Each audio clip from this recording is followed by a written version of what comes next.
Hello there, welcome back. We're the second week of our return on VIP Boxing's Bell to Bell podcast. With me this week, you know me, Steve Lillis. You can see my name at the bottom there as well. We're getting a bit high tech these days. It's John. We just call him John. How are you, John? You need one name like Zelfa. Oh, well, I'm going to be... There's a lot of Steves. I only know one Zelfa. I know too many Johns, but you're the best. And, of course, Zelfa Barrett, multiple title holder, surely going to get a deserved second world title fight in 2025. And you know what? On the back of that performance against Jordan Gill, one of the best performances by a British fighter this year anywhere, he deserves it. And you can say we're biased, but he does. Zelfa, thanks for coming on. Thank you for having me, man. Thank you. And, well, I'll tell you what, how's things go? How's Uncle Pat, first of all? Is he shouting? Is he smiling? Or... You know what? As he gets older, he's smiling more. Well, I'll tell you what, we're going to see you on a VIP show this Saturday. We're going to talk about that in round one. It's your debut on Bell to Bell. You know John Evans better than most journalists, if any. Well, you know him better than any journalist, I think. You know he's a laid-back guy and quite relaxed and chilled. He's serious on this. If you talk after 3 minutes when that bell goes, there's hell to pay. You can see he means business there with a nodding. He's within striking distance as well, isn't he? So I'll jump in the car 5 minutes down the road. And right, so anyway, are you ready to get that timer going, John, for round one?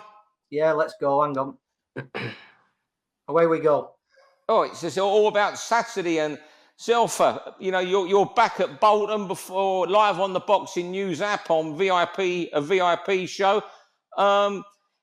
You know, it's going to be a big 2025 for you, but there could be no slip-ups this Saturday, can there?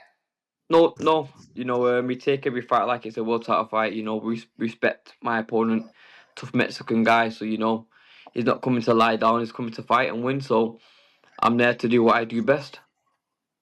Yeah, so how do you see 2025? How big do you think it can be for you? Is it a make or break year for you? It's just going to be a make year.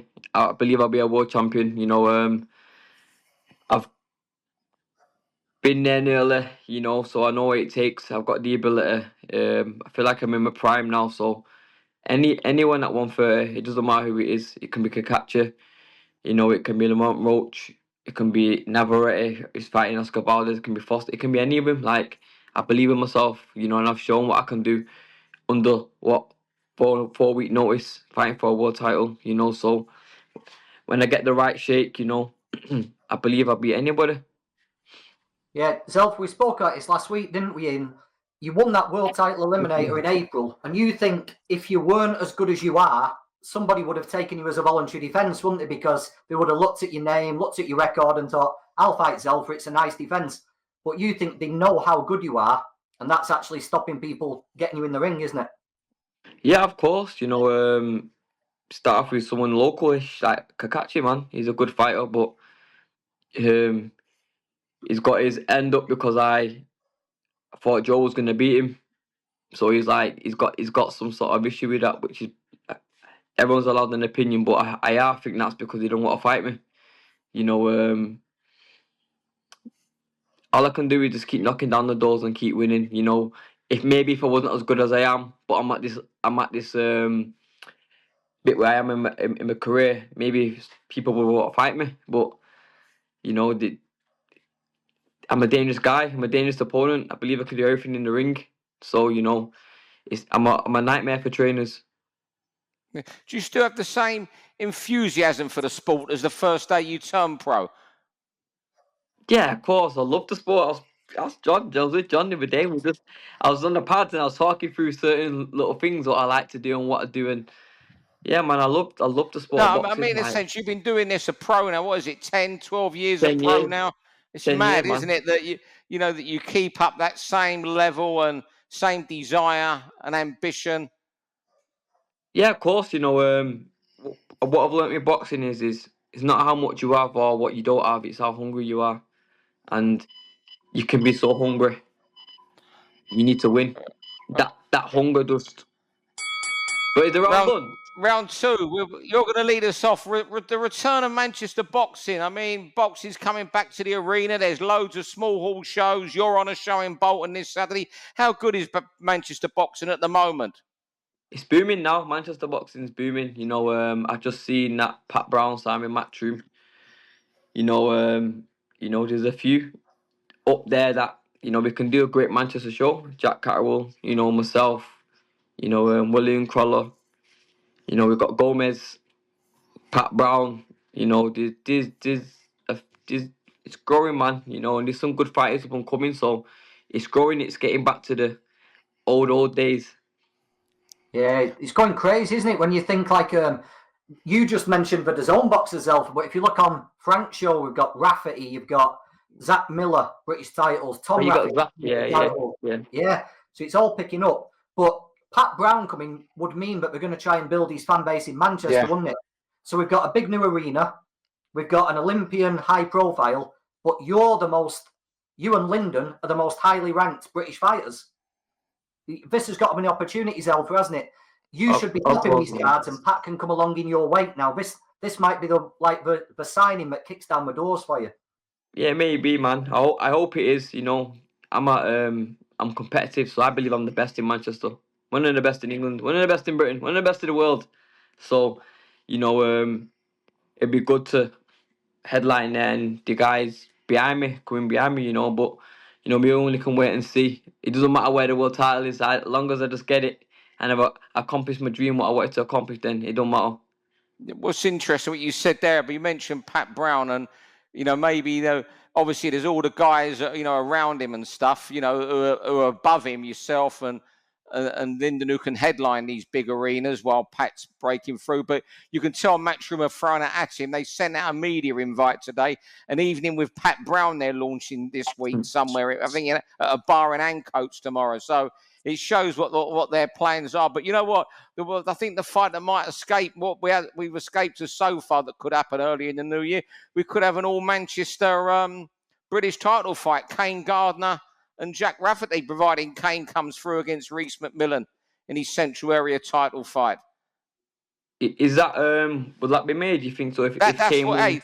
that's what the rumours are anyway. And boxing for rumours, but never let the facts get in the way of a good story. But an all Manchester, Oldham versus Droylsden, wherever it was you want to call it.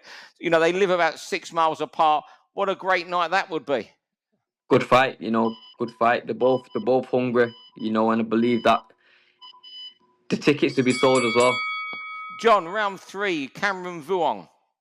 Yeah, big fight this weekend. Cameron Vuong against Gavin Gwyn. I think it's Vuong's 7th fight, and he's taking on a former British, Commonwealth, European champion. A big guy as well, Gavin, and I think it's at 139, not 135. You would assume that'd suit Gavin because he's 6 foot tall. And we've seen Cameron get dragged late by Jeff Afori, who stood up to the shots and put the pressure on late. Cameron's got to get his dead right, or Gavin could make it a horrible night for him. Now, I can see why they picked Gavin, because Joe Cordina made him look what he is, with fast hands, fast feet. And we saw that old Italian guy, Marcelli, do it to him, outboxing for a few rounds. Yeah. It's a big step up, a big ambitious step up for Cameron Vuong, this. Yeah, you know what? I didn't even notice that's who he was fighting to, you said this morning, John. And I remember Cameron's last fight against Joe Hunt Underwood Hughes. And he won comfortably enough, but it was a fight. He had to work for three minutes of every round. Hughes really made him work in that fight. And it's just one of those, I think, where, when they've made the match, they're banking on right fight, right time. Because if Gwyn can go back 2-3 fights, it could be a hellish night for Cameron Vuong. I think it's a good fight. I believe that Cameron Vuong is a very special talent. He's fast. He picks his punches. I believe when he gets older, he'll start knocking people out. But I feel like it'll bring the best out in Cameron because he knows the fear of not being switched on, of not being on point. Because Gavin Gwyn's a good fighter, and he's like he gradually gets on you. So I feel like Cameron will be sharp and he'll be ready. Cameron, Zelfa, what's it like, that feeling the first time you get matched with someone who might be able to beat you could really cause you problems. Do you wake up, is it the first thing on your mind when you wake up? Does it just switch something different on inside you? Yeah, of course. It's the first thing in your mind for me personally, it's like that's the only thing that's on my mind. This guy's training to beat me, to destroy me. So my mind is just on this guy. So like it brings out that extra 3% on the bags, in running, on the pads, shadow boxing. It just brings out that extra something. So like you're scared to get beat, you're scared to lose. So it brings that extra percent out of you. That's the thing in itself. I think a lot of people watching think a lot of boxers, top boxers, were scared of. They might think about getting hurt and stuff. It's not that, is it? It's the fear of losing. It's fear of losing, man. You don't want to lose. You don't want to be embarrassed. You're live on TV, like a lot of things. Oh yeah, time. Round 4, my final topic, Declan White. He's like the heavyweight that'll never go away. He's been a pro now, I think, 14 years. He's fought at top level for about a decade. AJ, Povetkin, Fury, Parker, Chisora. AJ I mentioned, and he's still only 36, and he's having one more attack. When I say only 36, in heavyweight young, terms, that isn't Yeah, he's ancient. young. No, in heavyweight terms, that isn't ancient at all. Yeah. But you think how long he's been about. I remember him when he first come through on Kelly Maloney's shows. I remember one at the Troxy on Box Nation where he knocked someone out in a round, and he did his sort of WWE celebration, like digging a hole, well, digging a grave, basically, was what he was doing. And you know what? All these years later, he's still going at his training camp in Portugal. I think it's quite incredible that he's having another run. He's got Ebenezer Teta in Gibraltar in a couple of weeks. A fight I'm sure he's going to win quickly, and it'll look good with big Ebenezer in the canvas early. But you know what? He'll end up in another big fight in Saudi in the next 6-7 months. Convinced of it. I still haven't rolled out him and Joshua fighting again. If AJ isn't going straight to a world title, I think we're going to see AJ Dillian again. It's a good fight, man. Declan White's a good fighter. He crosses wrong when he beat Povetkin. You know what I mean? And he's always in good fights. Like he's never not in a good fight. So I believe that he'll definitely get a big fight in Saudi. Because there's not many heavyweights. You know what I mean? And he's a good name and he's a good fighter. So they'll match him with a decent heavyweight. I won't be surprised if they like even matched him with that. Is it called Ituma? Oh, Moses Ituma, yeah. Yeah, like something like, because they might think, oh, Declan White's past it, but I don't think he is. They might think that, and they might try and match him with whatever, because he wants to be a young world champion, doesn't he? So, he's doing the right thing, staying active. And is this his second fight now that he's had? Is it first or second comeback? I'm sure not sure. It's his second comeback. Yeah, the fight in a small horse show. Yeah, that's right. Second comeback fight, like. He had that one in Ireland. It's the same promoter in Gibraltar. Yeah. So he's really he's not messing. You know what I mean? He's trying to stay sharp, and potentially for him, he could have a big 25. What do you think, John? I'd love to see Joshua. I'd love. There's 3 fights. Italian at the end of the year. Joshua, or let's get the Deontay Wilder. Let's have Deontay Wilder and Declan White 5 years. Oh, that's brilliant, isn't it? Oh. That's boxing porn, Wilder and White, isn't it? Yeah, that's just a gunslinging. Give Deontay one last shot. Let's see it. Round 5. This is going to be Zelfa's favourite round, I think. Tank or Shakur, who wins? Me personally, I had this with John. I'm going with Tank. Yeah, Tank. I just feel like he's the best at everything. Like sometimes people don't give him credit because maybe he only fights once a year, but he's that good. Like his patience. I was talking about it with John when I was on the pads and I was throwing certain punches and I was saying like how I picked the punches because Gervonta Davis, you don't really see him throw a blistering combination. It's like pap pap pap pap. He picks them well, and look, he done set Rolly Romero. They might say Romero's washed, but it's how he knocked him out. Timed him perfect. It was massive. The last fight he beat that guy who destroyed him, walked him down. He's shown different styles how to beat people. You know what I mean? Who else did he beat? He beat the WBC champion, stopped him in round 11. Like he's come through the fire and look good. I think he's the best, me. Yeah, you know what? I was thinking of him, and the thing was, even if he was not having it all his own way against Shakur, he's got that power to get out of trouble that Shakur may not have in that. And you know Got that what mentality too as well. yeah, and you know what? And this is something that has always been on my mind. Boxers have said this before. You say he only boxes once, 12 months, whatever it is. He never has ring rust. Great fighters don't have ring rust, do they? Nope. Look at Floyd. How long did he have? 22 months off him. Come back and bust up Marquez. Like, Yeah. it's like Marquez caught him. He nodded. Just went boom, knocked him down. Like, listen, it's a mentality, and like I said before, it's not how much you got or you haven't. It's how hungry you are to win. How hungry you are to be a world champion or to keep your belt or whatever. And I just feel like he's hungry. Like. It's probably more of an ego thing too. Like, he's not better than me. Listen, I'm not discrediting Shakur Stevenson. Like, he's one of the best fighters in the world. But I just feel like Gervonta Davis has every tool to really cause him problems. Shakur's fast. So's Gervonta Davis. He doesn't hit as hard as Gervonta. Gervonta Davis is clever too. You know what I mean? So I'm just going with Tank. I know John goes to Shakur, I'm going Shakur, yeah. I'd bet Shakur big. I think Shakur had got the ability to turn it into an absolute stinker. He's so talented. He'd find a way of getting out of trouble, John. That's what I said. He would find a way. I think you can throw rice at Shakur and you slip all in me. Slip them all. But I just think Shakur is so talented. I think he's the most talented fighter in the world. I think. Yeah, he is. I think he'll find a way to win. Nah.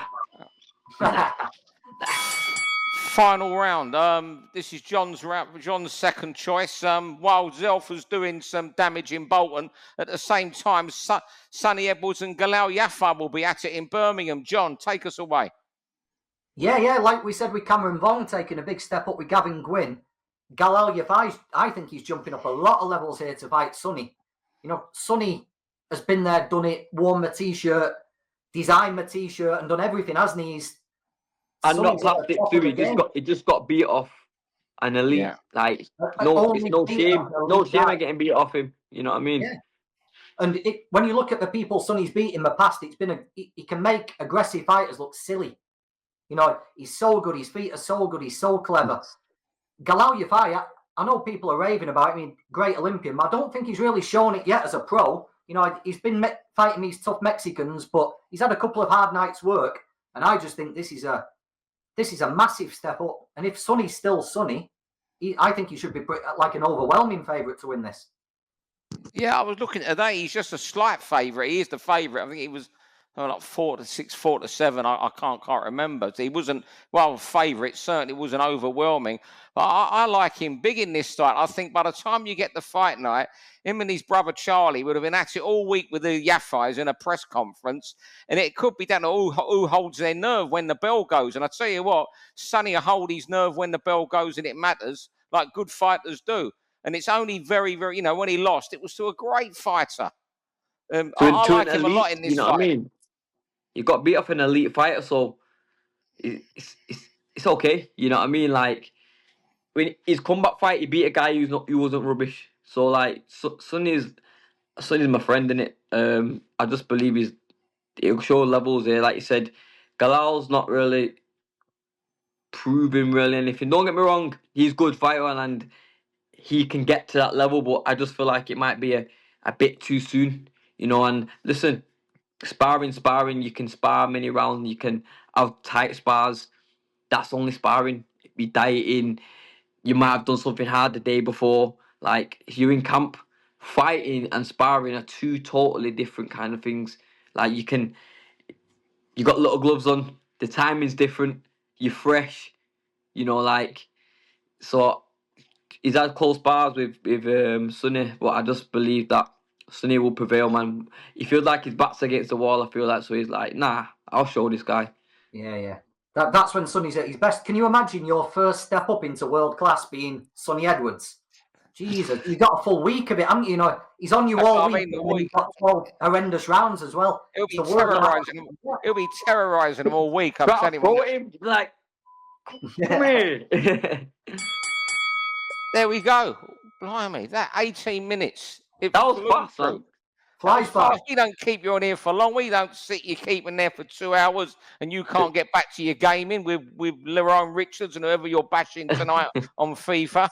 Anyway, Zelfa, so thanks very much for joining us. It's a pleasure having you on for the first time. I'm looking forward to seeing you in Bolton Saturday. John, where are you this Saturday? Because there's 1,000,001 Bolton. shows on. You're in Bolton, he's a law man to you, Zelfa, isn't he? John Evans. It's a Zelfa fight, do we? Nah, he's been to every single fight, man. No, I was thinking I missed the Newcastle one. I missed the lockdown one, Zelfa. Oh, the race course one. Yeah, I missed race course. I missed Eric Donovan and I missed Kiko because they were behind closed doors. But Yeah, they were behind closed. Yeah. What a man. Well, fellas, thanks very much for everything this week. Thanks everyone for watching or listening to the New Look Bell to Bell, and we'll see you next week with whoever turns up where Zelfa is at the moment. Thanks very much, everybody. For all boxing info, news, and latest interviews, amateur and pro across the north, click and subscribe. VIP Boxing Promotions. Also, Twitter, Instagram, and Facebook.